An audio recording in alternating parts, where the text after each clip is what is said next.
Bonjour à tous et bienvenue à cette nouvelle communication consacrée au livre récemment paru qui a pour titre Le Christ volé, qui est paru en 2 volumes. Euh, cette période, j'ai souhaité la consacrer à la promotion du bouquin parce que je souhaite qu'il y ait un maximum de personnes qui puissent l'acquérir. C'est la raison pour laquelle, pour les abonnés à la chaîne à Contrario et ceux qui suivent et soutiennent mon travail déjà depuis quelques années, j'ai souhaité mettre en place en fait un code promotionnel pour ceux qui verront la vidéo, en fait, voilà. Parce que je sais que vous êtes nombreux à visiter donc la page YouTube à contrario. Le code en question, c'est Njelyi 70 hein, pour pouvoir bénéficier de l'offre promotionnelle que j'ai mis en place hein, pour permettre aux uns aux autres bon, de pouvoir acquérir le livre parce que, comme j'ai dit, ce livre va nous servir de socle pour plusieurs discussions que je souhaite initier au courant de l'année et je souhaite qu'il y ait donc un maximum de personnes qui puissent avoir le bouquin pour qu'on puisse donc initier ce travail. Donc je dis que euh, pour pouvoir bénéficier de l'offre à 70 euros pour les 2 volumes, vous devez écrire à l'adresse lescahiers@gmail.com en mentionnant le code Njelyi 70, ce qui me permettra, aussi ce n'est moi, quelqu'un d'autre, bien sûr, de reconnaître qu'il s'agit naturellement d'une personne qui est abonnée à la chaîne, donc qui suit et soutient le travail déjà depuis quelques temps. Et ce sera aussi pour moi, c'est aussi, disons, pour moi, une manière évidemment de remercier tous ceux qui soutiennent l'association, soutiennent nos travaux, car naturellement, sans ce soutien, un tel travail n'est évidemment pas possible. Et je profite aussi de l'occasion pour remercier tous ceux qui ont commandé le livre. Ils le recevront, enfin, ils les recevront, puisqu'il s'agit de 2 volumes dans les prochaines semaines. Et voilà, prière de faire preuve de patience pour ceux qui manifestent une forme d'impatience. C'est simplement que nous n'avons pas toujours la ressource humaine pour gérer l'administration des commandes et nous le faisons à période fixe, à période régulière et fixe. Raison pour laquelle, naturellement, il s'agit simplement pour vous d'être patient et vous aurez dans votre boîte aux lettres, vous verrez donc arriver naturellement la commande. C'est une certitude. Voilà. Donc, ne vous en inquiétez pas, hein. C'est une manière pour moi simplement aussi de vous rassurer que nous faisons de ce point de vue un suivi régulier. Alors, en guise d'introduction à cette nouvelle communication, j'ai souhaité l'introduire donc par une question. Une question euh, qui a souvent été posée. Naturellement, nous ne sommes pas les seuls à l'avoir traitée et nous verrons comment l'égyptologie, disons, aborde le sujet. La question est celle-ci qui consiste à savoir pourquoi le pharaon à le pied gauche est toujours représenté hein, lorsqu'il est représenté debout et lorsqu'il n'est pas représenté en tant que défunt, parce que ça peut aussi être le cas. Pourquoi le pharaon a-t-il le pied gauche en avant? C'est une question qui paraît simple, mais elle n'est pas aussi simple qu'il n'y paraît. Et nous allons naturellement le voir aujourd'hui. Donc la question posée pour la petite communication que je souhaitais avoir avec vous, dans le cadre de la promotion, bien sûr, de l'ouvrage de Christ volé, sachant qu'évidemment les éléments que je présente dans ce contexte-ci sont naturellement expliqués et présents dans le livre. Donc la question posée est de savoir pourquoi le pharaon a le pied gauche en avant lorsqu'il est généralement représenté, comme vous le voyez ici, avec le pharaon Ramsès II. C'est une question importante. Alors, l'argument égyptologique consiste à dire ceci. Dans l'art égyptien, les statues de pharaons en marche, comme les statues couchites, parce qu'il y a cette comparaison qui est faite, et parfois une césure qui veut être envisagée entre, euh, comment dire, la civilisation couchite et la civilisation égyptienne, ce qui est naturellement une perspective qu'il faut écarter, puisque c'est la même civilisation quant au fond. Donc, dans l'art égyptien, les statues des pharaons en marche, comme les statues couchites, montrent le pied gauche devant le droit. C'est un thème, on va dire, canonique, hein. C'est constamment le cas. Ça ne change jamais. Cela signifie qu'il y a là une information, donc un message transmet la civilisation égyptienne à travers les représentations comme celle-ci. Dans l'art égyptien, les statues des pharaons en marche, comme les statues couchites, montrent le pied gauche devant le droit, rappelant la posture d'un soldat avançant, hein. C'est comme ça que c'est présenté. Le côté gauche était considéré comme le côté de la vie et du cœur. Ça, c'est ce que dit l'argument égyptologique, je le rappelle, ce qui explique pourquoi les ennemis détruisaient souvent les jambes et les pieds gauches des statues pour symboliquement détruire la vie du pharaon. C'est également le cas avec le nez, ça on le sait, pour les mêmes raisons, d'une certaine façon. Sauf qu'aujourd'hui, je n'aborde pas la question du nez, mais c'est un argument qui se recoupe avec le traitement que les ennemis de l'Égypte ont eu vis-à-vis de ces représentations, vis-à-vis de ces statues. Donc, l'argument égyptologique consiste à dire que le côté gauche étant considéré comme le côté de la vie et du cœur, ce qui explique pourquoi les ennemis détruisaient souvent les jambes et les pieds gauches des statues pour symboliquement détruire la vie du pharaon. Donc, explique pourquoi, en général, les anciens Égyptiens représentaient donc les pharaons avec le pied gauche devant le droit, c'est-à-dire le pied gauche en avant, hein. Donc, pour les égyptologues, cette représentation, cette manière de représenter le roi est fonction de l'idée selon laquelle le côté gauche est considéré comme le côté de la vie et du cœur. Voilà. D'accord? Pour que ce soit bien clair, j'espère que chacun comprend l'argument. Alors, en réalité, bien sûr, ce n'est absolument pas de ce dont il est question, et on va le comprendre maintenant, parce que cette codification de la statue du pharaon dépend d'une parole qu'on trouve dans le Dieu d'eau. Et c'est Ogotemeli qui énonce ce fait. D'accord? Donc c'est bien important, naturellement, ce que je suis en train de vous rappeler.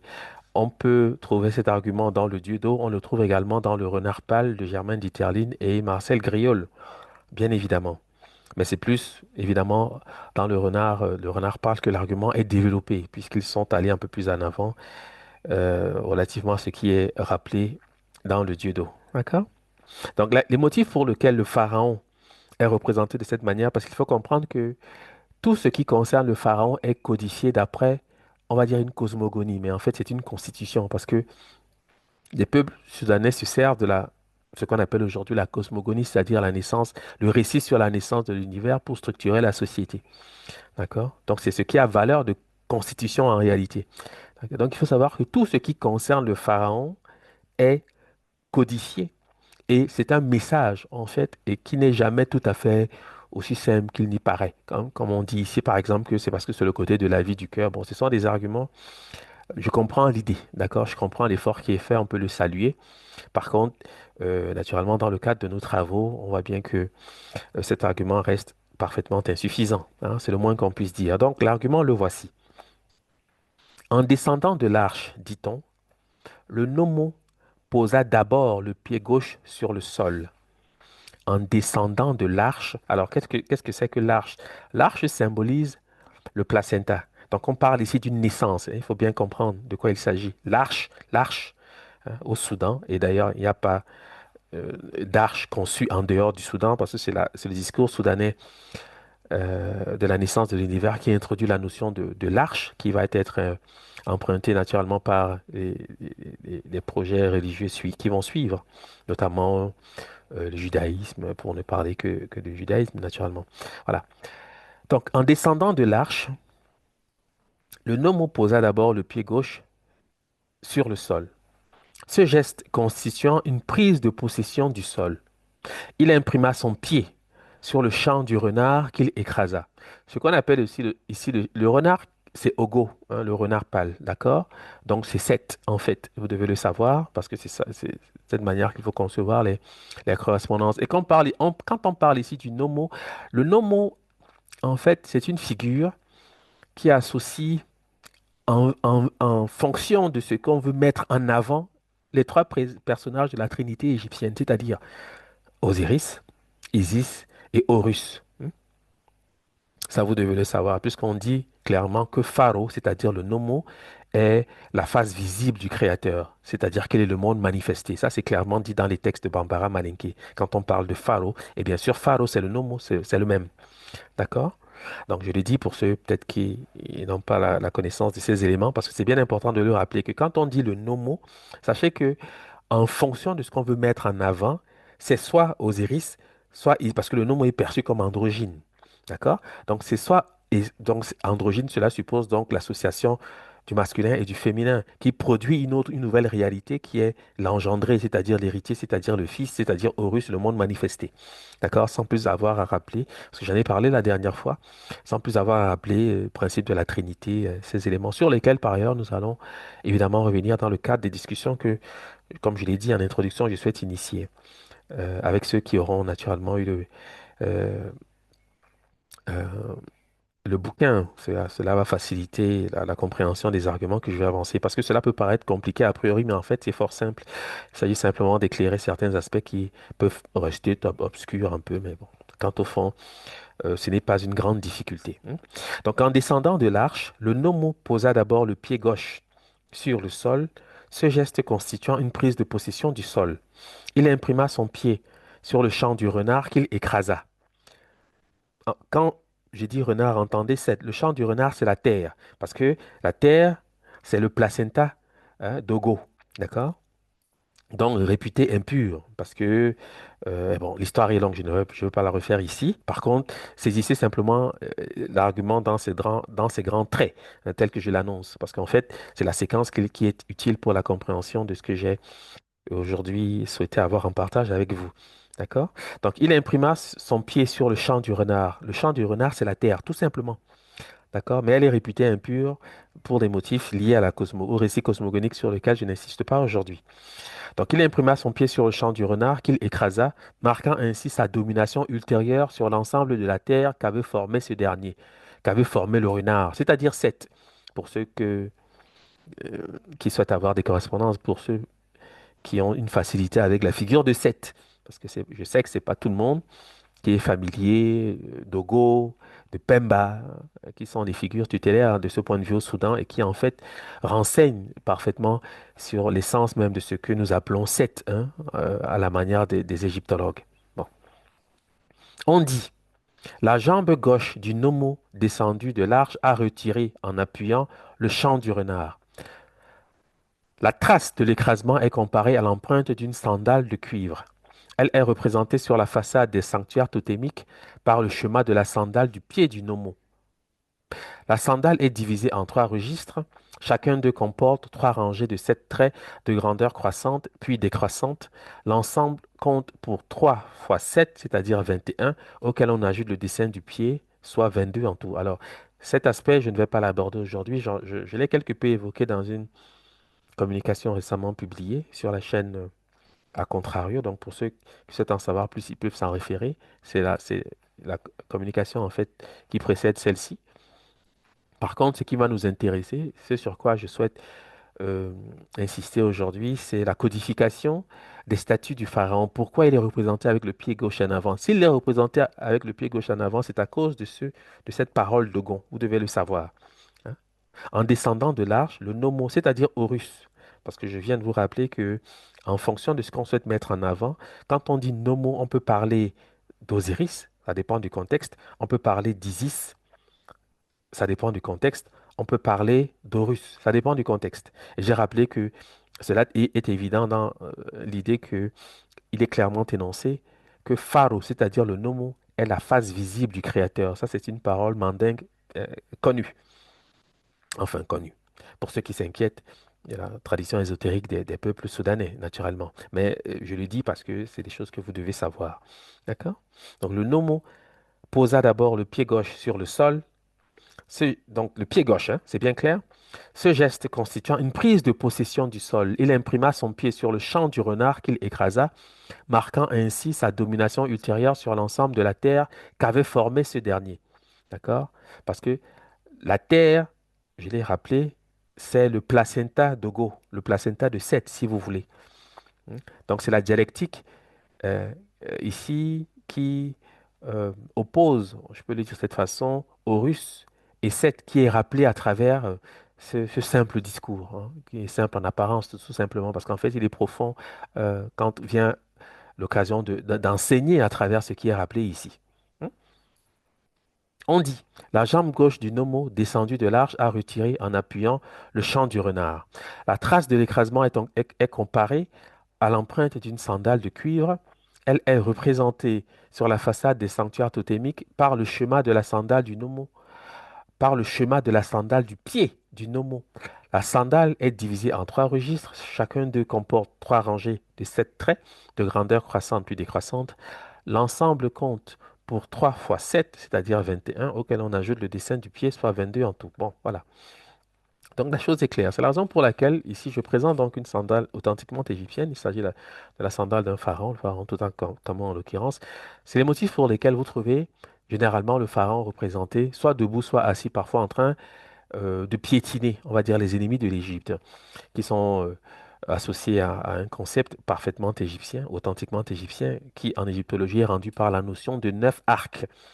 Bon, je ne vais pas parler aujourd'hui de cette notion non plus. Ce n'est pas essentiel pour ce que j'ai à échanger avec vous aujourd'hui. Par contre, ce sur quoi j'insiste, c'est simplement le fait de rappeler que quand on parle de la domination ultérieure sur l'ensemble de la Terre, hein, associée au pied gauche sur le sol, geste constituant une prise de possession, on parle ici de l'action de purifier, c'est-à-dire de civiliser, hein, de faire reculer l'impureté. Hein. Vous allez mieux comprendre ce que j'essaie de dire, ça va suivre. Par contre, je voulais simplement rappeler qu'au niveau de la symbolique, on le retrouve. Hein. Vous verrez généralement le pharaon, soit sur ses sandales, soit à ses pieds, sous ses pieds, hein, je peux le dire, représenter 9 arcs qui symbolisent, hein, pour dire facilement, simplement, parce qu'il y a d'autres éléments qui se rattachent à la notion de 9 arcs, sur lesquels je n'insiste pas aujourd'hui, mais ici, vous avez représenté sous ses pieds, les ennemis qui sont figurés ici sont les ennemis de l'Égypte, qui sont euh, associés à un concept égyptologique, parce que la graphie existe pour comment dire, rendre compte de cette notion. Et ce concept en question est rendu par l'idée 9 arcs. Hein. Entendez-le simplement pour ceux qui n'ont aucune idée de ce dont il s'agit, qui ne s'en inquiètent pas, ce n'est pas essentiel pour la compréhension. Par contre, dans le livre, naturellement, vous aurez des éléments qui vous permettront de mieux comprendre ce que je ne fais que survoler ici. Donc, naturellement, vous trouvez donc représenté des arcs, d'accord? Et vous avez la translittération, vous avez la traduction, vous avez la source, le dictionnaire de folklore. Bon, et je dis que ce qui justifie de ces représentations, c'est le discours d'Ogon sur la descente de l'arche et la prise de possession de la terre, qui est réputée impure, parce que vous devez comprendre que tout ceci fait partie d'un ensemble cohérent, et je vais tenter de l'illustrer à travers plusieurs exemples, mais pour l'instant, je voulais simplement montrer que euh, des sandales, il en existe en Égypte, naturellement, et que celles qui sont évidemment portées par le pharaon sont traditionnellement associées à certains concepts, dont notamment ceux-ci qui consistent à représenter sous les pieds du pharaon les ennemis de l'Égypte, avec l'idée que, naturellement, j'ai rappelé dans l'introduction qu'il s'agit d'une illustration de la dialectique opposant Horus et Seth. Horus et Seth. Hein. C'est Horus qui vient dans le monde pour prendre possession de la terre. Hein. Entendez-le, c'est bien important ce que je suis en train de dire. D'accord? Bon. Naturellement, la notion d'arc est, le nom égyptien de l'arc a une correspondance en copte. Et par le copte, on comprend de quoi il s'agit du point de vue de la vocalisation. Naturellement, le copte va dire pité pour signifier arc, c'est la lecture effective de cette graphie. Quand en Wolof, c'est fait pour signifier flèche, parce que le P devient un F, on dit également fait en Wolof pour dire décocher une flèche. En Bamoun, à l'ouest du Cameroun, c'est pet pour signifier la guerre. En Ewondo, bien sûr, bita, c'est la guerre. Kikongo, vita, c'est la guerre. Hein, le B et le V, c'est la même lettre, je l'ai à suffisance souvent rappelé. En Swahili, c'est vita, c'est la guerre. En Bemba, fita, c'est la guerre. Donc, vous devez savoir que euh, la notion d'arc, sous-entendu les 9 arcs, c'est bien cette notion est liée à ces concepts ici, mais pas seulement, hein, parce que je ne veux pas vous donnez le sentiment que nous avons fait le tour de la question en introduisant le sujet de cette façon. Non. Il y a d'autres éléments ici. Je n'ai simplement pas souhaité être long sur le sujet parce que ici, je ne fais que survoler cet aspect. Ça, c'est un aspect lié au discours introductif rappelé par la note qu'on trouve dans le Renard pâle de Germaine Dieterlen et Marcel Griol concernant donc la descente de l'arche. Par contre, ce qui m'importe ici, c'est simplement de montrer la vocalisation et le concept auquel se rattache la notion d'arc, lié donc aux ennemis, on va dire, entre guillemets, de l'Égypte. D'accord? Simplement pour que vous compreniez que ça se lie, hein. Ce sont des vrais mots qui existent dans la vraie vie, c'est pas simplement une translittération et puis cela s'arrête là. Non, il y a des mots associés à ces concepts et ces mots, les voici. Bon, et il y a une conséquence naturellement, puisque la guerre, dans le registre qui nous occupe, bien sûr, c'est l'opposition, évidemment, entre Horus et Seth.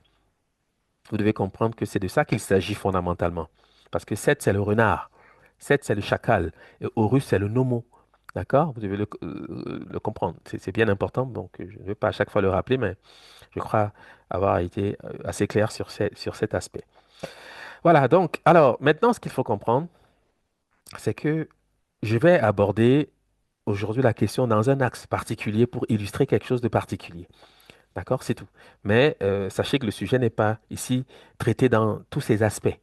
Dans le livre, vous en aurez certainement un peu plus, c'est certain, parce que ici, ce n'est qu'une occasion pour moi d'évoquer certains sujets abordés dans le livre. Alors, il existe une graphie en égyptien pharaonique que je présente ici. C'est une graphie composite. Je vais la décrire, mais elle a pour sens purifier des choses impures dans le sanctuaire. Rappelez-vous que la note de Gotemili, ici, dit clairement, en descendant de l'arche, le nomo posa d'abord le pied gauche sur le sol, ce geste constituant une prise de possession du sol. Il imprima son pied sur le champ du renard qu'il écrasa, marquant ainsi sa domination ultérieure sur l'ensemble de la terre qu'avait formé ce dernier. Vous devez savoir que derrière ce discours, derrière cette manière de présenter l'acte de poser le pied gauche, hein, se tient la notion de purification. Parce que la terre est réputée impure et le nomo qui vient sur terre, c'est pour la purifier. D'où par ailleurs la question du sacrifice également associée au nomo à travers évidemment la chute de la première pluie qui est associée au sacrifice du nomo, puisqu'il est évidemment lié à l'eau, naturellement. Bon, donc ça c'est simplement pour vous instruire sur le fait que nous parlons en réalité de purification. D'accord? Et j'ai dit ceci, hein, je commande donc la graphie. Cette graphie a le sens de purifier des choses impures dans le sanctuaire, hein. Le champ du renard, c'est-à-dire la terre, est le sanctuaire purifié lors de la descente de l'arche. D'accord? C'est de ça qu'il est question. La notion de purification est rendue par un signe composite constitué du hiéroglyphe que je présente, qui représente une bouture, hein. Ce hiéroglyphe, alors les égyptologues pensent que c'est un pain. Il ne s'agit pas d'un pain. Il y a une confusion parce que ce signe est aussi associé au thème égyptien du sable, qui se dit aussi la même, parce que vous allez voir dans la traduction, dans la lecture, je vais vous le montrer. Donc, il y a une confusion qui est faite. Donc, ce hiéroglyphe rend compte de la notion de bouture, d'où les deux éléments, je vais dire ça comme ça, les deux courbes qui surgissent de l'ensemble oblong, hein, que vous voyez là. C'est la notion de bouture. C'est un signe qui est lié à la notion d'agriculture, vous allez le comprendre, hein. Mais c'est un détail qui est largement discuté dans le livre aussi avec des éléments que j'ajoute à ce que je ne fais que rappeler ici, parce que peut-être qu'il y en a parmi vous qui connaissent les signes, ils peuvent s'étonner pourquoi je dis que c'est le thème de la bouture, mais vous allez voir qu'au niveau de la vocalisation, c'est clair, c'est évident, d'accord? Mais parce que ce n'est pas un pain, non, d'accord? Donc, cela est dit, j'avance. La notion de purification est rendue par un signe composite constitué du hiéroglyphe que je présente, qui représente une bouture, qui se dit sen en bambara. Il y a des mutations quelquefois en bambara, mais le mot c'est sen, auquel est joint un hiéroglyphe, qui est le hiéroglyphe de la marche. Ce hiéroglyphe que vous avez là, c'est le hiéroglyphe de la marche en égyptien pharaonique, qui convient au bambara sen, qui désigne le pied, ou seno, empreinte de pied. D'accord? Donc nous restons dans le thème de l'empreinte du Nomo, hein, ou de Faro, parce que vous devez savoir que ce qui est dit à propos du Nomo chez les Dogons l'est aussi à propos de Faro. Faro, en descendant de l'arche, va laisser des empreintes qu'on trouve encore aujourd'hui illustrées dans la tradition mandingue. Si vous allez au Mali, il y a certaines régions, on va vous dire voici l'empreinte de pied, l'empreinte de pied du Faro lorsqu'il est descendu de l'arche. Et ce sont des lieux où on pratique encore jusqu'à nos jours des sacrifices. Hein, vous devez le savoir, je vous le dis, parce que c'est ça la tradition. Hmm. Donc ce n'est pas quelque chose qui est perdu, non. Et les mots viennent avec l'expression euh, de la purification telle qu'énoncée à travers le geste de poser le pied gauche. D'accord? Alors, quand les égyptologues disent que la gauche est le côté de la vie, du cœur, bon, je comprends, d'accord? Mais il faut avoir une perspective sousanaise pour bien comprendre. La gauche est réputée impure dans tout l'Afrique subsaharienne. On va dire Afrique subsaharienne pour se faire comprendre, là. Dans tout le Soudan. Hein. Il n'y a pas un peuple que vous allez trouver en Afrique noire qui va considérer la gauche comme une notion associée à quelque pureté que ce soit. Non. Hein. La main gauche, etc. Enfin, il y a plusieurs éléments que je peux citer en référence, mais je pense que vous le savez si vous avez quelques notions au niveau des traditions. On va vous le rappeler même dans vos familles, on va vous le dire. D'accord? Mais je le dis peut-être pour ceux qui euh, n'ont jamais entendu parler de ces aspects, mais c'est bien organisé, c'est bien clair. Donc, je n'insiste même pas sur ces éléments parce que c'est une première évidence de ce point de vue-là. D'accord? Donc, le nomo va dans le monde impur. La terre est considérée comme impure pour les motifs que j'ai rappelés qu'il s'agit naturellement du placenta de Go. Et impur pourquoi? Parce qu'il va semer dans son placenta, c'est-à-dire va commettre l'inceste. D'accord? Ça, c'est l'histoire qui est longue, sur laquelle je ne vais pas insister aujourd'hui. Mais la terre est réputée impure, vous devez le savoir. Donc, il vient, le nomo, c'est-à-dire Horus, si vous voulez, dans le monde pour purifier la terre, c'est-à-dire faire reculer l'impureté par, vous le verrez, donc la pratique de l'agriculture qui est essentiellement liée à la naissance de la civilisation. Évidemment. Bon. Donc, la notion de purification est rendue par un signe composite constitué du hiéroglyphe composite, enfin, que je présente ici, qui représente une bouture scène en bambara auquel est joint le hiéroglyphe de la marche qui convient au bambara scène qui désigne le pied. Donc, c'est le même mot. Alors, souvent, j'ai dit que ce signe est parfois, cet oblong que vous voyez là, rend parfois compte de la notion de sable, le sable, hein, en égyptien pharaonique. Mais le sable se dit chen en bambara.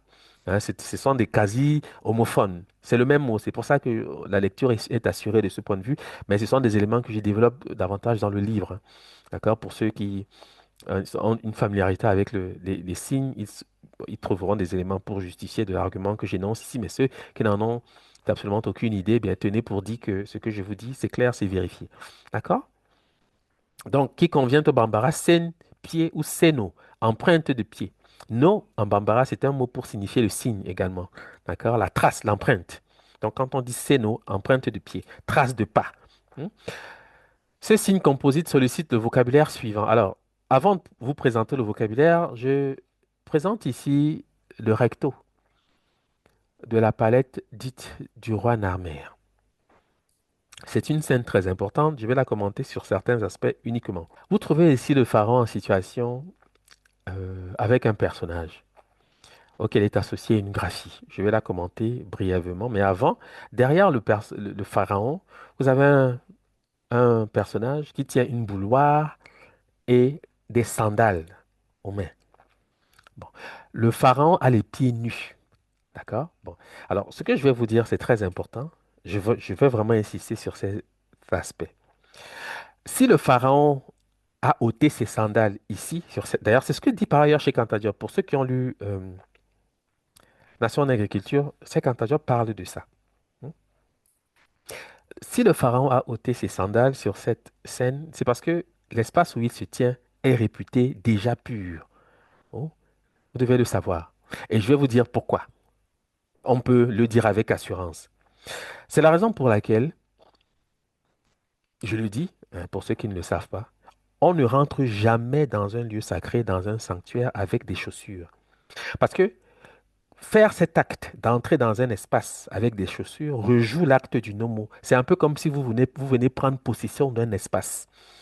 Hein. Marcher dans un espace, c'est prendre possession de cet espace. Mais un sanctuaire est réputé pur. D'accord? Donc, ce n'est pas, on ne peut pas purifier ce qu'il est déjà. Je ne sais pas si vous allez comprendre ce que je suis en train de dire. C'est la raison pour laquelle il faut faire attention. Chez les musulmans, c'est encore maintenu. On ne rentre pas, on le sait, dans une mosquée en portant des chaussures. Il faut être pieds nus, parce qu'il y en a qui gardent encore des chaussettes. Il faut tout enlever. Ça, c'est très important ce que je vous dis là. Je parle ici du point de vue de la tradition soudanaise. Je ne suis pas en train de parler ici comme un musulman. D'accord? L'islam l'a simplement adapté, hein, repris dans ses codes. Mais c'est le christianisme qui est dans le, le- le- le mot qui me vient, en fait, c'est le blasphème. C'est-à-dire l'incohérence, bon, on va dire ça comme ça, sans utiliser de grands mots. Parce que dans le christianisme, on rentre dans l'église partout avec des chaussures. Ce qui est inconcevable du point de vue de la tradition soudanaise, vous devez le savoir. Si on considère ce lieu comme un temple, c'est-à-dire la maison de Dieu, on ne peut pas y pénétrer avec des chaussures. C'est impossible. Bon, je sais que c'est pas tout. Certains chrétiens ont ce code parce que, par exemple, si vous allez dans certaines, vous êtes touriste et que vous souhaitez visiter certaines cathédrales en Europe, on va vous demander d'enlever les chaussures à l'entrée. D'accord? Bon, je ne sais pas s'ils le font en conscience ou en souvenir de ce que je vous dis là, mais sachez que, y compris dans votre domicile, parce que là où vous habitez, c'est considéré comme un temple. Si vous avez des visiteurs, et je vous le dis, c'est régulier, quels qu'ils soient, connus ou inconnus, à l'entrée, ils doivent ôter les chaussures. D'accord? Parce que le lieu où vous viviez, c'était réputé saint, c'est réputé, puis à la maison, c'est un temple. D'accord? C'est un sanctuaire. Je n'ai pas besoin d'insister longuement là-dessus pour le rappeler. D'accord. Donc, je le dis parce que c'est souvent des détails sur lesquels bon, on ne prête pas nécessairement attention. Mais vous devez comprendre que les actes hein, joués sur terre ont une signification du point de vue, bon, je vais dire spirituel, sans insister. C'est-à-dire qu'il y a des éléments qui sont, bon, je vais dire que la nature ou la providence reconnaît dans tous les actes que nous posons. Donc il y a toujours une conséquence. D'accord? Voilà. Je dis comme ça parce que c'est pour attirer autre. Et je rappelle que je parle ici du point de vue des traditions ésotériques soudanaises. Hein. Je sais que les musulmans ne rentrent pas à la mosquée, je le sais, avec des chaussures. Les chrétiens, bon, hein, surtout les nouvelles églises, hein, bon, c'est un peu n'importe quoi. Sans insister, hein, c'est pas la peine. Je crois qu'il suffit d'observer tout ce qui s'y passe pour comprendre que, voilà, on peut questionner le fait en long et en large, mais ce n'est pas le sujet du jour. Donc ici, le pharaon a ôté les chaussures parce qu'il est sur un espace sacré, vous devez le savoir. Et cet espace sacré, c'est un tertre qui au Soudan est appelé Washi. Le Washi, c'est un lieu de fondation. C'est ce qu'il est en train de faire. Vous avez le personnage qui est subjugué. Dans le livre, j'explique sa position, j'explique un ensemble de choses pour qu'elle est représentée de cette façon. Voilà, d'accord? Mais derrière lui, au niveau de sa nuque, si vous observez, il y a des hiéroglyphes. Deux hiéroglyphes. Le harpon et, bon, c'est une mare, on va dire, d'accord? Nous connaissons les valeurs phonétiques de ces éléments. Les égyptologues lisent wash ou washi et ils pensent que c'est le nom de ce personnage, c'est-à-dire que c'est le nom, bon, ils disent un chef libyen parce que le personnage est d'apparence, on va dire, asiatique, c'est-à-dire sémitique. Donc ils disent que c'est un chef libyen qui est subjugué par le pharaon.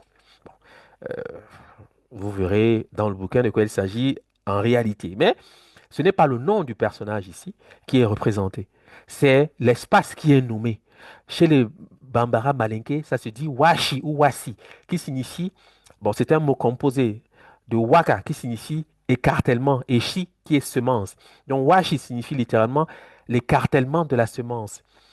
Entendez Big Bang.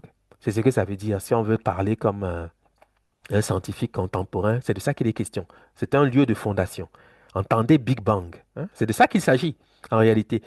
Dans Wakasi, Waka, ça veut dire ouvrir grand. En Malinka, Bambara, Chi, c'est la semence. Donc, et euh, on dit, plutôt que, parce que quand on dit Wakashi, par exemple en Hausa, pour ceux qui parlent Hausa et dans certaines autres langues mandées, soudanaises, ça signifie le temps, le temps. Parce que le temps, c'est l'espace-temps vient avec l'écartèlement de la semence, c'est-à-dire ce qu'on appelle le Big Bang. Donc, certaines langues, par exemple, la Hausa, je le sais de mémoire parce que je sais que ce sont des choses que nous avons déjà étudiées dans le cadre des cours. En Hausa, quand on dit Wakashi, c'est le temps. Mais c'est le même mot, sauf que le Malinké, le Bambara font ce qu'on appelle une ellipse en français, c'est-à-dire on abrège. On dit Washi, Washi. Mais on sait que c'est Wakashi, écartèlement de la semence, d'accord? Et c'est ce mot-là que les égyptologues lisent Wasset pour signifier Thèbes, hein, la capitale de l'Égypte pharaonique. C'est exactement ce mot, Washi. Vous verrez la graphie, parce que j'en parle dans le bouquin, vous verrez les éléments que j'apporte pour justifier cet argument. D'accord? Parce que au Soudan, c'est le lieu du tertre où l'on fonde un royaume, un État, un projet civilisationnel. D'accord? Par exemple, si vous allez aujourd'hui au centre du Mali, ça existe, à Kankaba. J'en ai parlé la dernière fois. C'est-à-dire là où se trouve le Kamablon, c'est-à-dire le vestibule des clavicules. Le Washi existe. Et c'est un lieu où a été pratiqué et se pratique encore, à certaines occasions, je vais le dire de toute façon, ben, les sacrifices. D'accord? Faut le savoir, je le dis sans insister parce que naturellement, ce sont des éléments que j'expose dans le bouquin. Et je rappelle que ces communications sont faites pour ceux qui ont à cœur, naturellement, de suivre les travaux et de les soutenir également. Et avec cette communication viendront des échanges qui permettront d'aller plus loin parce que il ne s'agit pas pour moi de parler sans être compris. Ce n'est pas nécessairement un propos pour le tout venant, je dois vous le dire, parce qu'il y a des aspects qu'on ne peut pas aborder avec légèreté. C'est la raison pour laquelle, avec le livre, au moins, bon, vous aurez le support du texte et ça paraîtra beaucoup plus clair. Hein, mais je vous le dis, donc j'ai voulu présenter cette scène parce que ici, naturellement, est illustré d'une certaine façon ce que disent à la fois les Malinké Bambara et les Dogons relativement à la descente de l'arche. Parce que c'est ce qui est joué ici. Vous devez savoir que la palette d'un armeur rejoue la descente de l'arche. Hein, dans le livre, je le montre à plusieurs aspects. Il y a plusieurs éléments. C'est même le titre même de cette palette évoque la descente de l'arche. C'est de ça qu'il est question. Quant au fond. D'accord? Mais naturellement, puisque ce n'est pas le sujet du jour, je n'insisterai pas davantage. Voilà. Donc, le vocabulaire en question, le voici. Hein. Je parlais, je disais ceci. Cette graphie a le sens de purifier des choses impures dans le sanctuaire. Purifier des choses impures dans le sanctuaire. C'est écrit de cette façon. C'est scène, que ce soit par la bouture, que ce soit par le déterminatif de la marche. Le scribe associe les deux signes pour assurer de la lecture. Il ne veut pas qu'on se trompe. C'est pour ça qu'il fait cet effort. Parce qu'il n'est pas obligé puisqu'il parle, évidemment, les langues. Mais pour la postérité, puisque évidemment ça nous sert aujourd'hui de référent, eh bien, les deux signes sont associés pour générer le mot scène, c'est sûr. D'accord? Quel que soit, quand on parle bambara, on ne peut pas se tromper de ce point de vue-là, c'est clair. Bon, maintenant, le mot scène, là, ou seno en bambara, qui signifie empreinte de pied, trace de pas. Pourquoi on insiste sur ces éléments et pourquoi la chose est mise en scène de cette façon? C'est parce que c'est un homophone du thème de la purification au sein des langues mandingues, c'est-à-dire soudanaises. Hmm? En soninké, séné, c'est pur, propre. Séné, saint, impeccable. Séno, devenir pur, saint, avec des mutambasa, c'est séna pur. Soninké, séno, devenir pur, saint.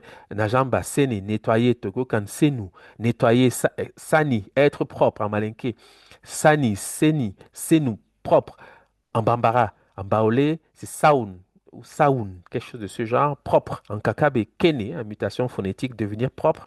Malinké, kene, éclairer et éclaircir ce qui est sain. En baka, sana, faire un lavement. Djalonke, sanaja, être propre. Hein. Ce sont des thèmes naturellement qui se rapportent à cette graphie et qui solutionnent cette graphie. Voici pourquoi, naturellement, le script se sert des signes rappelés précédemment pour euh, rendre compte de ces notions. L'idée purifier les choses impures dans le sanctuaire. Et c'est le sens, je rappelle, de ce pas, du geste du pharaon, le pied gauche. Ce qu'il est en train de faire, il rejoue hein, le thème rappelé par la cosmogonie, c'est-à-dire la constitution, la cosmogonie. C'est la raison pour laquelle il a le pied gauche en avant. Il imite le nomo, ce qui est à dire Horus. Hein, parce que c'est ça qui est question. J'ai rappelé que en fait, c'est une mise en scène de la dialectique qui oppose Horus à Seth. Et le pharaon, bien sûr, c'est Horus, je pense que vous le savez, sinon vous le saurez à partir d'aujourd'hui. Voilà, donc, quant au fond, ce n'est pas simplement des mots et des concepts qui ne tiennent lieu que pour ce qu'ils sont, c'est-à-dire l'idée de purification. Vous devez savoir qu'en arrière, il y a tout un développement majeur, parce que les mots hein, de la purification sont ceux de l'agriculture au sein des langues mandées. En bambara, c'est le même mot, séné, cultiver, agriculture. Bambara sénéké, travail agricole. En bambara sénéké, là, le cultivateur. C'est la raison pour laquelle Ogotemili dit ceci. Écoutez bien. Si un homme défriche et ouvre de nouveaux carrés, s'il construit des habitations, son travail est comme un tissage. C'est-à-dire, cultiver, c'est comme le tissage.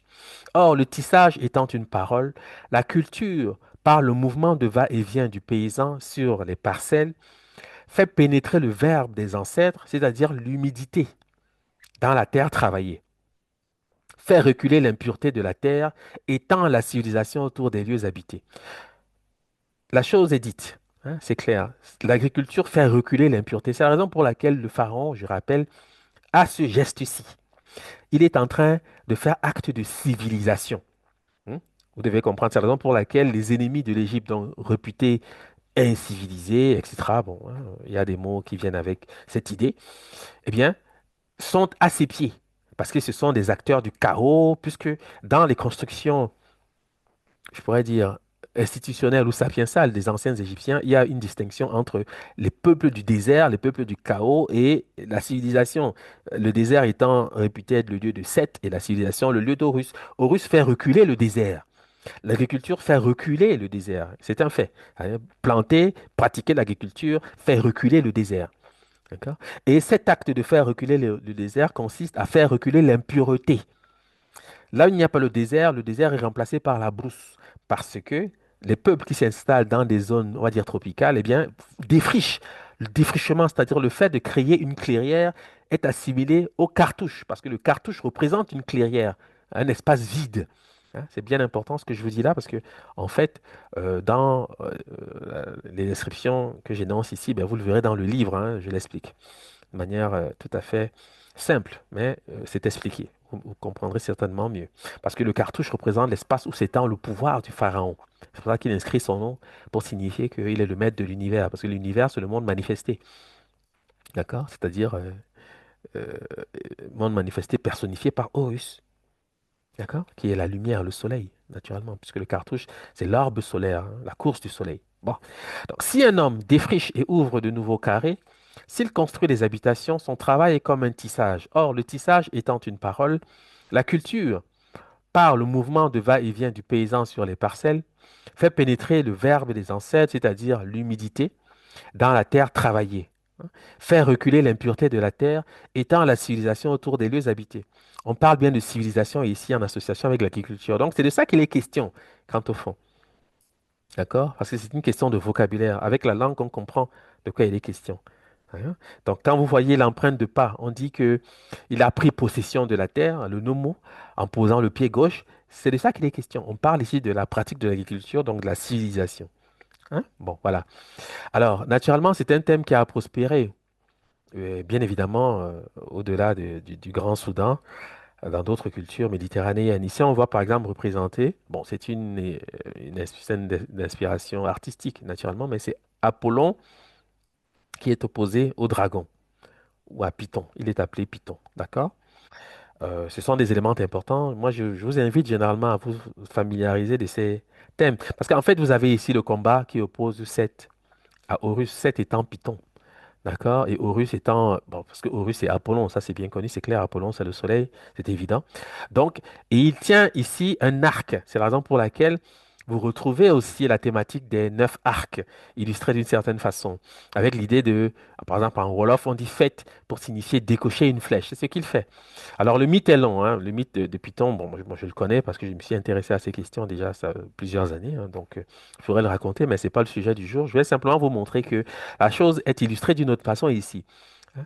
C'est l'acte de faire reculer l'impureté qui justifie parce que les rayons du soleil sont associés à des flèches. Hein. Donc, c'est une histoire qui est connue et c'est simplement pour illustrer le fait que ça ne s'arrête pas simplement à la vallée du Nil, parce que c'est la civilisation qui a été perçue et conçue de cette façon. Et elle a essaimé évidemment autour de la Méditerranée, qui est la zone proche de l'Égypte, et au-delà naturellement, pas seulement au bord de la Méditerranée évidemment, mais ce sont des thèmes importants. Et c'est encore la même thématique qui est reprise ici avec Saint-Georges, qui lutte contre le dragon. Ici, vous avez également illustré un champ, vous avez un château à l'horizon, etc. Ce sont des éléments liés à la civilisation qui rappellent la thématique soutenue par le geste du pharaon ou la sandale de cuivre du Nomo. Hein. C'est de ça qu'il est question, hein, vous devez le savoir. Et on le reconnaît encore à travers l'étymologie même donnée au nom Georges, parce que Saint-Georges est très important dans la culture judéo-chrétienne occidentale. Hein. C'est le saint patron des armées chrétiennes qui ont fait les croisades, par exemple. Et la croix de Saint-Georges est présente dans nombre de drapeaux en Europe occidentale. Mais vous devez comprendre de quoi on parle. Le mot Georges vient du grec ancien Georgios, qui signifie travailleur de la terre, agriculteur, c'est-à-dire sédentaire. D'accord? Et c'est d'ailleurs une curiosité, puisqu'on sait que les peuples sémitiques ou eurasiatiques sont historiquement des nomades. Ça, on le sait. Donc, on voit bien que c'était un emprunt. Saint-Georges, c'est Horus, bien sûr, il combat dragon. C'est la même chose. Si vous avez Apollon avec le dragon, c'est exactement le même thème. Hein. Cette femme qui est princesse représente bon, l'espace de génération, un ensemble de faits qui se rapportent également à l'agriculture, puisque la terre travaillée est féminine. La terre travaillée, hein, elle est féminine, je dois vous le dire, mais c'est un aspect que je n'aborde pas spécifiquement ici, mais dans cette princesse qui est souvent racontée dans un nombre conséquent de contes, de légendes, etc., sachez que c'est Hathor, parce que le nom même d'Hathor signifie la maison d'Horus. Hein, c'est de ça qu'il est question. Mais je ne vais pas aujourd'hui faire un développement important là non plus, parce que ce n'est pas essentiel pour la compréhension du thème du jour. Mais je voulais quand même vous le montrer, que vous sachiez d'où ça vient. Parce que vous avez tous entendu l'histoire du chevalier, hein, c'est Preux, je crois que c'est ce qu'on dit, qui va sauver la princesse, ou le chevalier qui tue le dragon pour rencontrer une princesse qui ensuite qui l'épouse, qui va ensuite épouser. C'est toujours le même thème. C'est Horus, sachez-le, hein, qui arrive dans le monde pour faire la civilisation. C'est de ça qu'il est question, tout simplement. Et en Bambara, donc je rappelle, le mot c'est Séné, cultiver, agriculture. Sénéké, travail agricole. Sénékéla, cultivateur. D'accord? C'est pour ça que vous avez cette transposition au niveau du mot Georges pour signifier travailleur de la terre, agriculteur. C'est exactement la même thématique adaptée à ce moment-là au niveau bon, des langues, on va dire, indo-européennes, la culture indo-européenne. Mais sachez que c'est un emprunt. Je le dis, c'est pas compliqué à démontrer. Je le dis comme ça en passant parce que j'ai pas nécessairement souhaité consacrer beaucoup de temps à ce détail. Mais bon, pour ceux que ça intéresse, ils pourront évidemment dans le livre faire avoir des développements, mais sinon ailleurs également, il y a des éléments qui peuvent vous instruire sur la figure de Saint-Georges. OK? Voilà. Donc la graphie, la thématique tout au moins, s'étend au thème du médecin, on va dire comme ça, on mettrait des guillemets, hein, en égyptien pharaonique, parce que c'est encore le même mot. Ici, on retrouve son nom s'écrit avec la flèche. C'est pour les mêmes motifs. C'est toujours une association qui est faite avec le registre de la purification. Hmm. La graphie, et cette graphie-ci, elle est lue par le copte. Séné, hein, Séné, médecin. Lecture possible grâce au signe qui représente une flèche auquel souscrivent notamment le biquet et scène, pointe, clou. D'accord? Vous voyez que c'est encore la même idée. C'est la raison pour laquelle on utilise la flèche plutôt que. Parce que je ne sais pas si vous allez comprendre l'idée à partir des homophones. Quand en Bikele, qui est une langue bantoue, entre guillemets, du Cameroun, on dit Essène pour dire pointe. Les Bambara disent Sène pour dire pied. Donc d'un côté, on se sert du pied pour faire reculer l'impureté, de l'autre côté, on se sert de la flèche pour faire reculer l'impureté. Sachez que c'est la même idée. Hein. J'espère que vous allez faire ce rapport parce que c'est l'objet même de l'exercice en question. Je n'ai pas toujours la présence d'esprit de revenir à ce qui a déjà été dit parce que je me dis que bon, vous avez quand même la possibilité de suivre ce que je dis, mais c'est de ça qu'il est question. Donc, en Ewondo, quand je dis scène pour signifier pointe, donc le héros va se servir d'une flèche pour tuer le dragon quand le nomo se sert du pied pied gauche en particulier, parce qu'on veut signifier qu'il va dans le monde, puisque la gauche, c'est le monde manifesté, eh bien, on veut signifier qu'il va dans le monde le purifier. Il se sert de son pied qui se dit en bambara sen. Ça montre que c'est un paradigme, une vision du monde. D'accord? Sans plus rappeler la question du clou, parce qu'ici, nous avons en perspective la crucifixion, même si je ne parle pas spécifiquement de la crucifixion. Et vous avez donc en Yambeta Sen épine, Bakakan Sen et épine, Kikongo Lusende, ce sont des mutations phonétiques avec le loup qui est un préfixe de classe. Bien sûr, c'est épine, etc. Vous avez des variantes ici. Et sachez que c'est la thématique à laquelle se rapporte donc la fameuse couronne d'épines, hein, portée pour les chrétiens, ils le savent, par le Christ. Mais on sait d'après les textes égyptiens rappelés par de Surgi, euh, dans un colloque sur la notion de personne en Afrique noire qui a eu lieu, un colloque organisé par le CNRS en France hein, dans les années 70, eh bien, Albert de Surgi rappelle que Seth fait porter à Osiris une couronne d'épines d'acacia. Osiris est appelé dans les textes Seigneur aux épines d'acacia. Ça, c'est clair. D'accord? Parce que souvent, Quand on fait de ce rapport avec le christianisme, on pense que ça a commencé avec le christianisme. Non, pas du tout. S'il porte ces épines, c'est pour faire reculer l'impureté. Parce que l'acacia, c'est un arbre particulier. Je ne parlerai pas de l'acacia aujourd'hui parce qu'il a son opposé qui est le Lannea acida, c'est-à-dire le résinier, un arbre qui est appelé le résinier. Ce sont des arbres très importants au Soudan, voilà, qui est une symbolique très importante. Mais je dirais simplement que la question des épines qu'on trouve rappelée ici est liée évidemment euh, à l'idée de faire reculer l'impureté, hein. D'où le sens de cette couronne qui en fait manifeste le soleil, hein. Je parle couronne d'épines. La couronne d'épines, c'est le soleil, c'est-à-dire c'est le cartouche, l'orbe solaire. Voici pourquoi en égyptien pharaonique, on nomme l'acacia à partir du cartouche. Bon, les égyptologues appellent le cartouche représenté de cette façon Anoshen. Hein, non, c'est San en bambara qui signifie l'année, Sini qui signifie le demain. Hein, c'est le thème de la course du soleil. D'accord? Ciné, en soninké, c'est l'année, l'année. D'accord? C'est de ça qu'il est question. Donc, quand on dit Anouchen, c'est une lecture conventionnelle. Le mot, c'est ciné, notamment en soninké. Ça, au moins, c'est clair, chacun peut le vérifier. C'est le nom de l'année en soninké. D'accord? C'est de ça qu'il est question. Et vous voyez que ce sont des thèmes qui ont une assonance avec la question de la purification. Parce que c'est de ça qu'il est question. Je vous ai dit que le cartouche, c'est une clairière. L'espace vide à l'intérieur du cartouche, c'est le défrichement qui fait reculer l'impureté. Et l'objet, le travail de ruse consiste à élargir au maximum euh, la superficie du cartouche, hein. C'est ce en quoi consiste l'acte de faire à œuvre de civilisation sur Terre, à travers les arts, les métiers, un ensemble de faits qui soutiennent évidemment la notion de civilisation, mais dont la base, bien sûr, est la pratique de l'agriculture. Voici pourquoi c'est le mot séné qui est ciblé en contexte, parce qu'on sait que c'est la base, hein. La condition de la sédentarité, c'est la pratique de l'agriculture et c'est la sédentarité qui fait naître la civilisation. Je pense que vous le savez, hein. Et donc les arts, les métiers, puisque par les arts, les mathématiques, la médecine, toutes ces sciences, je vais le dire de cette façon, sont liées au fait d'être un sédentaire, hein. J'en ai souvent parlé à maintes occasions parce que c'est facile à démontrer. D'accord? C'est le sédentaire qui, vivant sur un même lieu, peut observer son environnement. Donc, avoir un calendrier, puisqu'il a toujours le même ciel, il voit la course des étoiles. Observer les plantes, les animaux, donc pour se soigner, etc. Les rites, le fait d'enterrer, etc. Donc, la religion naît, c'est-à-dire la civilisation naît avec la sédentarité, hein. Donc, les peuples qui sont historiquement des nomades, comme les Sémites en particulier, par exemple, et les Eurasiatiques en général, ne peuvent pas avoir comme tradition, hein, je dis bien tradition, le christianisme. Ce n'est pas possible, parce que le principe du christianisme, c'est la résurrection. Pour ressusciter, il faut être enterré. Et c'est le sédentaire qui enterre. Donc on voit bien même par ce moyen l'emprunt, hein, c'est évident, c'est évident. Mais comme souvent, c'est le lieu où on s'imagine qu'on peut, par l'esbrouf, hein, et la manipulation, jouer avec les impressions. Mais quand on va dans les faits, c'est pas possible. Parce que ce que je vous dis à propos du nomo, là, c'est la cosmogonie, c'est-à-dire c'est extrêmement ancien. Donc le christianisme est parfaitement récent de ce point de vue, je pense que c'est clair.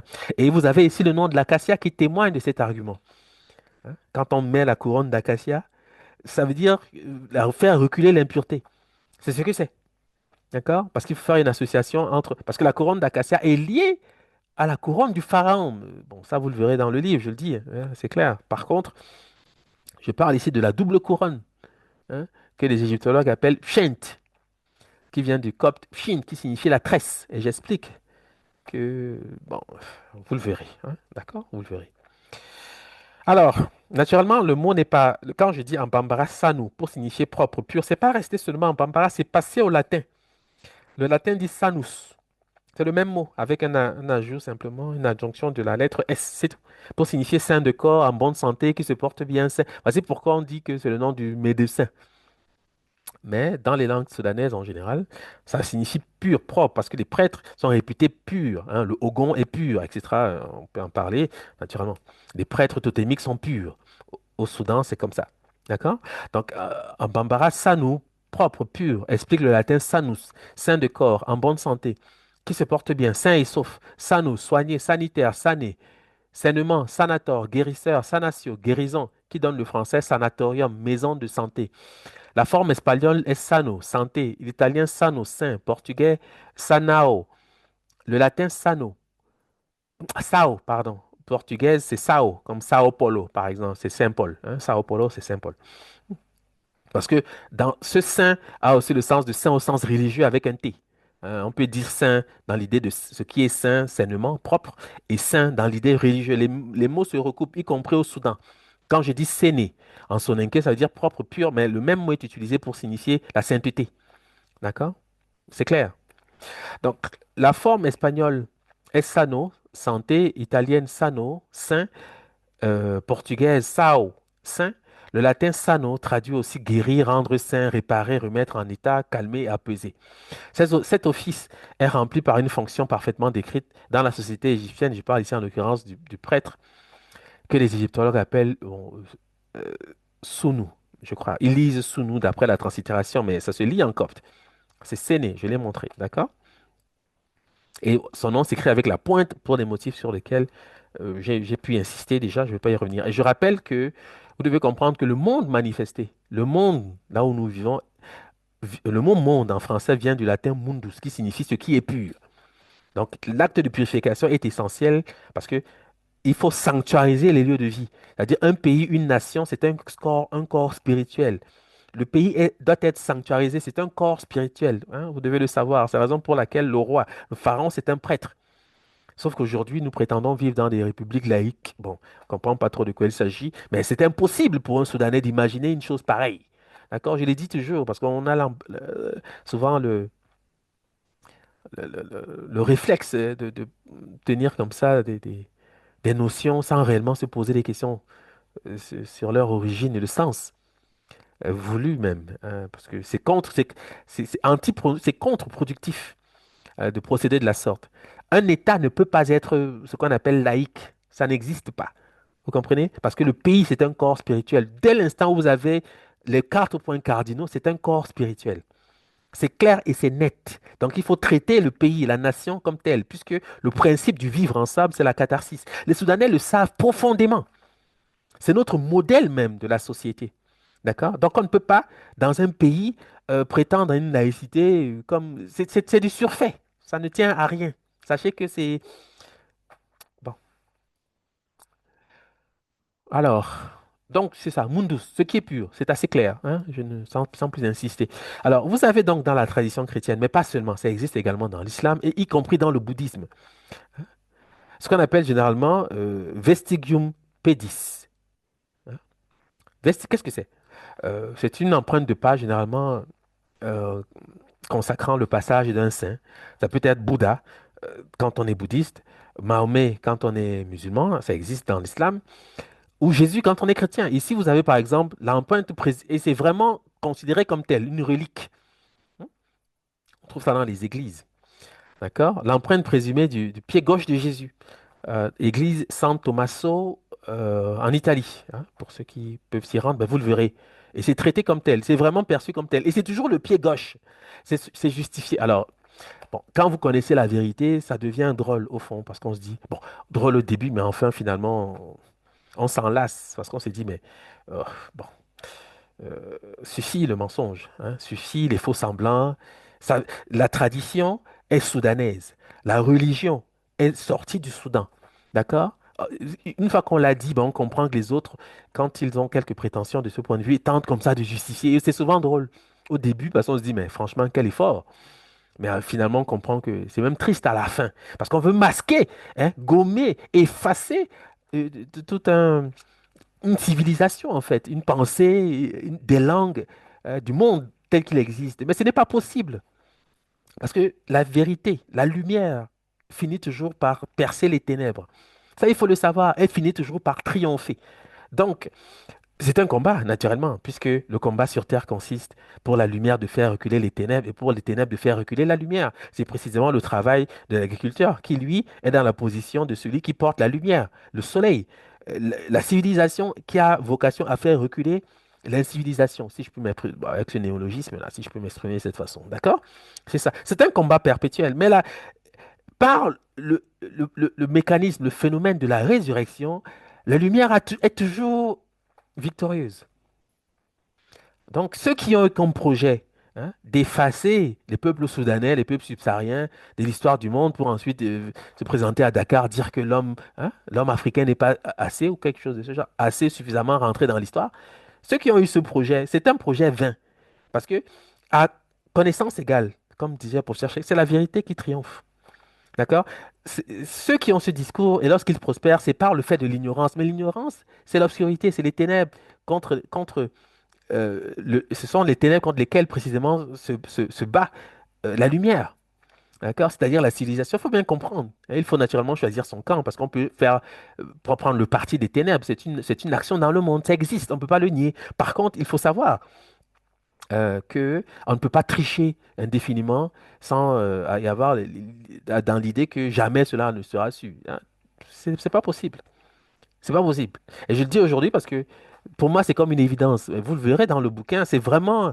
Au départ, ça peut amuser. On se dit, mais franchement, bon. Mais en finalité, on trouve ça en devient triste. On se dit, mais quel projet? Quel projet que fut celui qui aura consisté à tenter de diminuer le mérite, d'effacer, de gommer pour paraître grand, être la civilisation qui a quelques prétentions pour venir civiliser les peuples, coloniser. Mais c'est vraiment, quand on connaît la vérité, on se rend compte en fait de l'absurdité. Et c'est peu de le dire, de tels procédés, d'une telle démarche. On comprend qu'on a voulu marcher en fait sur la tête sur terre. Résultat, aujourd'hui, on peut l'observer. Hein. Euh, et- et tout ce qui avait les apparences d'une solidité, tout ce qui avait les apparences d'une institution, au sens littéral du terme, au sein des sociétés, je veux dire occidentales en général, on voit aujourd'hui que ce qui est vrai hier est faux demain. Ce qui est faux demain devient vrai après-demain. Mais qui peut fonctionner dans un monde pareil, où la vérité, c'est celui on pense que c'est chacun qui la tient comme ça spontanément parce que voilà, c'est un débat, hein, la démocratie. Non, c'est pas possible. Tant aussi longtemps que le jour se lève, quand tout le monde le voit, le soleil, est-ce que tu peux nier qu'il fait jour quand il fait jour? Bon, tu peux toujours t'amuser avec faire des discours, mais ce n'est que du discours. Mais personne ne peut nier. Tout le monde voit la lumière. C'est ça la vérité. C'est objectif. Donc les vérités éternelles, c'est ce qui nous intéresse, pas des choses qui changent du jour au lendemain. Ici, c'est un dictateur, là-bas, ce n'est pas un dictateur. Pourtant, dans les faits, c'est même pire que le prétendu dictateur. Bref, on ne comprend pas dans quel monde on vit. Et selon quelles règles on est censé fonctionner, en fait. Parce que finalement, ce sont des projets relativement jeunes qui n'ont pour objet que de se maintenir dans une position qui est en fait usurpée. Il faut le savoir, c'est la réalité. D'accord? Donc, ceux qui rêvent d'un développement euh, comme c'est vendu, présenté, et qui veulent l'appliquer, on va dire, à l'Afrique, ils perdent leur temps. Ça ne va jamais fonctionner. Parce que on ne peut pas tricher avec la réalité. Hein. L'Afrique a ses institutions, elles sont multiséculaires, elles ont fait leurs preuves. Et c'est peu de le dire, il suffit de se tourner vers la vallée du Nil pour constater que même par la ruine, parce que ce sont des ruines, on constate, on voit de quoi cette civilisation, et on voit de quoi la vérité est fondamentalement capable, d'accord? Donc, il faut quitter les faux semblants, ne pas se laisser attirer par ce qui brille, parce que ça peut être euh, le- un piège, hein, je le dis de cette façon, pour vous maintenir dans une sorte de... Voilà.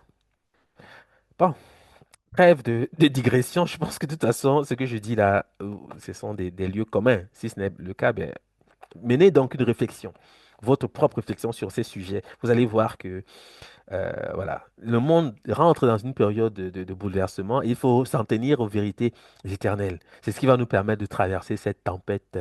Voilà, d'accord? Donc, il existe en Égypte, hein, parce que c'est pas que c'est partout. Mais sachez que c'est la sandale, le pied du nomo. C'est partout, c'est ça. Quand on dit le pied gauche de Jésus, c'est le pied gauche du nomo. C'est de ça qu'il est question. Hein. Euh, et d'ailleurs, pour ce qui concerne la vestigum pedis qu'on trouve en Égypte, il existe en Égypte un rocher marqué d'une empreinte de pied d'enfant que les Coptes regardent, c'est-à-dire les chrétiens de l'Égypte regardent comme l'empreinte du pied de Jésus que Jésus laissa lors de sa fuite, lors de la fuite en Égypte.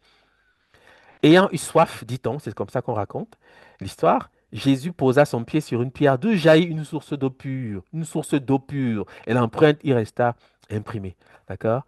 Dès lors qu'on parle de pur, de pureté, évidemment, c'est séné. Évidemment, la purification s'accompagne de la chute de la première pluie. Voici pourquoi on met en scène le thème de la pluie, c'est-à-dire la descente de l'arche. C'est de ça qu'il est question. Et cette question de fuite, parce que vous verrez, c'est répéter cette thématique. Premièrement, par exemple, une histoire que je connais très bien chez les Bassa du Cameroun, l'ancêtre éponyme entre dans l'histoire en fuite. C'est-à-dire, il est en fuite. Il se réfugie dans une grotte et il est sauvé par l'araignée salvatrice. La même chose se reproduit chez les musulmans, avec Mahomet qui fuit euh, se réfugie dans une grotte en route vers Médine.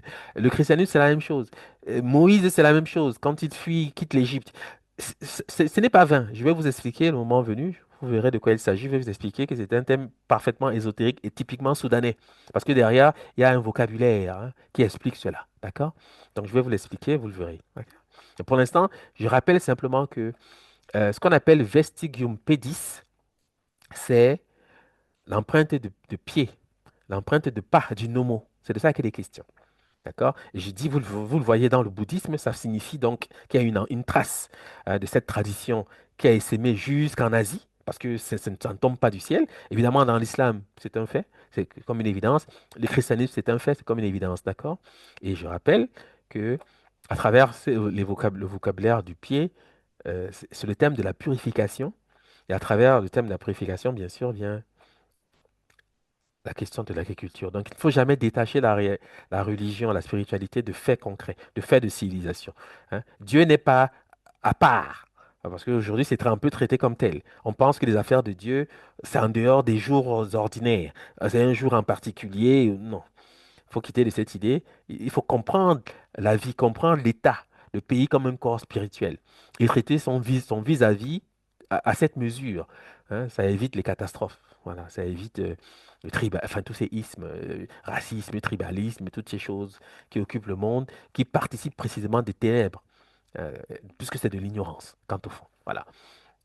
Donc, c'est la discussion hein, courte, certes, mais que je souhaitais avoir avec vous aujourd'hui, d'accord? Ce n'est qu'une introduction. Je vous dis vraiment, ce livre, je vous dis, dans l'ensemble, c'est à peu près 1000 pages. Donc, voilà, vous êtes assez servi de ce point de vue. Vous aurez l'occasion d'explorer, parce que le vocabulaire est riche, les analyses sont riches, et je l'ai fait vraiment dans l'idée qu'on entre dans cette période trouble avec des éléments qui vont nous permettre voilà, de nous maintenir à ce qui est essentiel et éternel. Et j'ai dit que nous allons, à partir de cette année, dans les semaines à venir, initier des rencontres hebdomadaires pour traiter des sujets qui sont dans le livre. C'est la raison pour laquelle j'encourage ceux qui ne l'ont pas encore fait à commander le livre. J'ai dit que pour les abonnés de la chaîne, ceux qui visitent la chaîne, ceux qui s'intéressent aux travaux qui sont les nôtres depuis plusieurs années et qui soutiennent ces travaux car vous êtes nombreux, et c'est une manière pour moi aussi, naturellement, de vous remercier de cela, eh bien, vous avez la possibilité d'avoir les deux tomes à 70 euros, inclus les frais de livraison pour l'Europe. Euh, voilà, d'accord. Si vous n'êtes pas en Europe, vous écrivez à l'adresse lescahiers@gmail.com. Nous allons trouver des solutions, car le but, je l'ai dit, c'est que cette œuvre soit partagée et que nous puissions, voilà, à la suite de cela, des lectures, tout au moins, avoir des discussions intéressantes. Et dans le mail de la commande, simplement mentionner, pour ceux qui auront visité la page YouTube, eh bien, Jelly70, ce qui me permettra évidemment de savoir que vous parlez de la promotion et que voilà, vous, vous êtes naturellement éligible pour avoir le livre. Ah, enfin, les deux tomes à ce prix-là. Et pour l'instant, nous privilégions PayPal, mais je sais que c'est pas tout le monde pour les transactions financières qui possède PayPal ou qui est à l'aise avec ce type d'outil. Donc, si vous n'avez pas PayPal ou si vous souhaitez procéder autrement, vous pouvez nous écrire, nous trouverons des solutions. Hein. Le but, je l'ai dit encore une fois, c'est réellement de faciliter l'accès à l'ouvrage parce que c'est un ouvrage qui, je n'en doute pas, hein, nous permettra de faire un pas fondamental, hein, je peux le dire, vers cette renaissance que nous appelons tous de nos voeux. Voilà. Il ne me reste donc plus qu'à vous remercier de votre attention, en espérant que mon propos a été suffisamment clair. De toute façon, ce sont des éléments sur lesquels on pourra revenir à l'occasion. Il y aura certainement évidemment des questions, mais je fais ces communications dans l'idée d'annoncer la sortie du livre et que chacun puisse acquérir cet ouvrage, car je m'exprime mieux dans l'écrit. D'accord? J'ai le sentiment que ce sont les écrits, naturellement, qui restent quand les paroles s'envolent. Voilà. Je vous remercie de votre attention. Je vous souhaite de passer une excellente semaine et je vous dis donc à très bientôt sur le chemin de la connaissance. Merci.